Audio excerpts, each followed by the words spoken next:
Hello, everyone. I'm Mrs. Arbor. If you don't know me, I teach fourth grade, and I'm coming to you from my cozy reading chair at home, and I will be reading chapters 20 through 22 in Crenshaw. Chapter 20.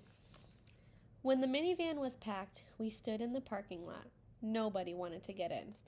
"Why don't I drive, Tom?" said my mom. "You were in a lot of pain this morning." "I'm fine," my dad said firmly. "Fit as a fiddle," whatever that means. My mom strapped Robin into her car seat, and we climbed into the minivan. The seats were hot from the sun. "This is only for a few days," said my mom, adjusting her sunglasses. 2 weeks tops, said my dad. "Maybe 3 or 4. We just need to catch up a little." My mom was using her "there's nothing wrong" voice, so I knew something was really wrong. "Pretty soon we'll find a new apartment." "I like our house," I said. "Apartments are nice too," said my mom. "I don't get why we can't just stay." "It's complicated," said my dad. "You'll understand when you're older, Jackson," said my mom. "Play Wiggles," Robin yelled, squirming in her car seat. She loved the Wiggles, a group that wrote silly songs for kids. "First a little hitting the road music, Robin," said my dad, then Wiggles. He slipped a CD into the car player. It was one of my mom and dad's favorite singers. His name was B.B. King. My mom and dad like a kind of music called blues. In a blues song, somebody's sad about something, like maybe they broke up with their girlfriend, or they lost all their money, or they missed a train to a faraway place. But the weird thing is, when you hear the songs, you feel happy. My dad makes up lots of crazy blues songs. Robin's favorite was "Ain't No PB in My PB&J." Mine was called "Downside Up Vampire Bat Boogie," about a bat who couldn't sleep upside down, like bats are supposed to do. I'd never heard the B.B. King song my dad had chosen to play. It was about how nobody loved this guy except his mother. "What's he mean about how even his mom could be driving him, Dad?" I asked. "Driving means lying. It's funny, see, because your mom and dad always love you." "Except when you don't floss," said my mom. I was quiet for a while. "Do kids always have to love their mom and dad?" I asked. I caught my dad's reflection in the rearview mirror. He looked back at me with a question in his eyes. "Put it this way," he said. "You can be mad at someone and still love them with all your heart." We pulled out of the driveway. Aretha sat between Robin and me. She was only a few months old and still had her puppy soft fur and clumsy paws.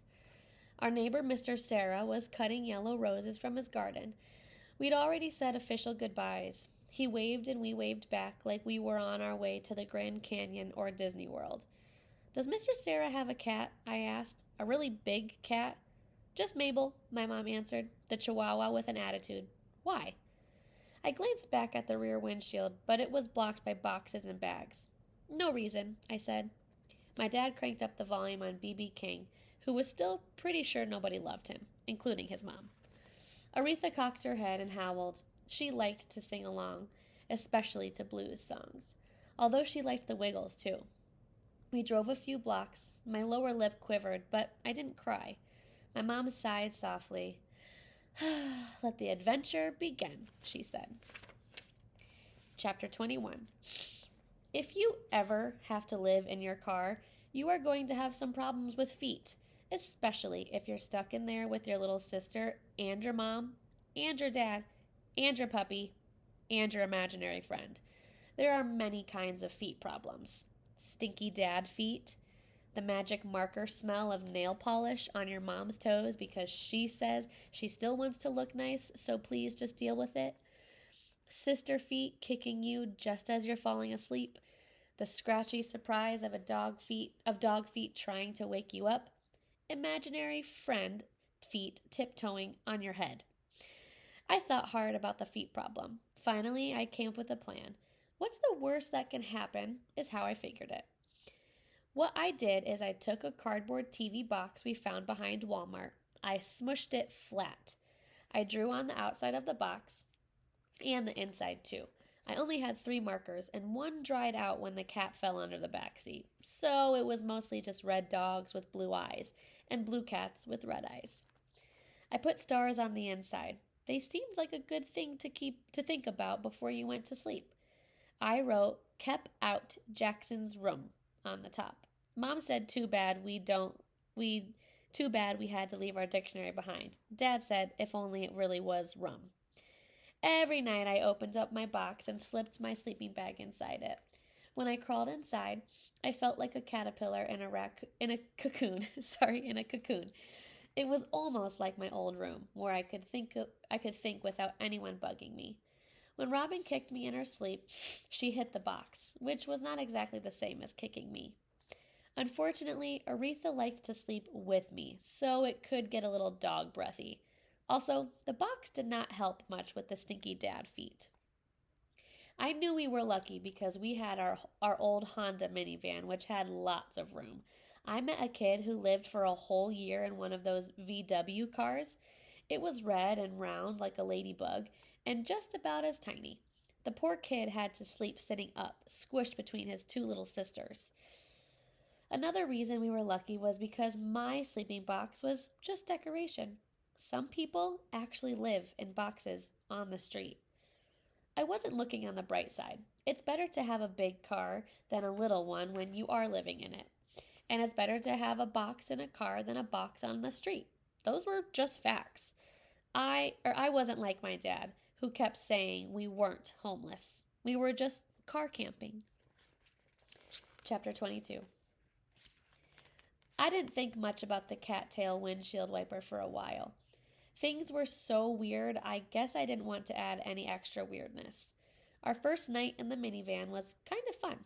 We drove to a park near the Golden Gate Bridge. A man had a telescope to look at the sky, and he showed us the Big Dipper and Orion. Across the water, the lights of San Francisco covered the ground like lazy stars. We were going to just sleep in the parking lot, but a security guy knocked on the window. He told us we had to get moving, and then he waved his flashlight around like a Star Wars lightsaber. We drove to Denny's, a restaurant that's open 24 hours. My mom knew one of the cooks, and he asked the manager if we could park there for just one night. He said yes, and even let us have some pancakes that were too burnt for the customers. We had more burnt pancakes in the morning. By then, everybody was grumpy and sore. Only Aretha was in a good mood. She loves pancakes. My parents didn't have any work scheduled that day, so we headed to the public library to kill time and wash up. My mom and dad took turns staying outside with Aretha. It's dangerous to leave a dog in a hot car. The library had air conditioning and soft chairs. The bathrooms were clean, which was a nice plus. I never used to think about things like is a bathroom clean or not. Whenever I took a bath, my mom would say, "Here comes Hurricane Jackson," because I made such a mess. One of my favorite bath experiments is about something scientists call buoyancy. Will it float is what I call it. It can get a little messy, but it's very interesting. For example, if you drop a mostly full bottle of ketchup in the tub, it will not float, but it will turn the water an awesome color. It will also annoy your mom. We stayed at the library most of the day. The librarian in the children's department even shared her sandwich with Robin and me. She had Ritz crackers too, and she gave all of those to Robin.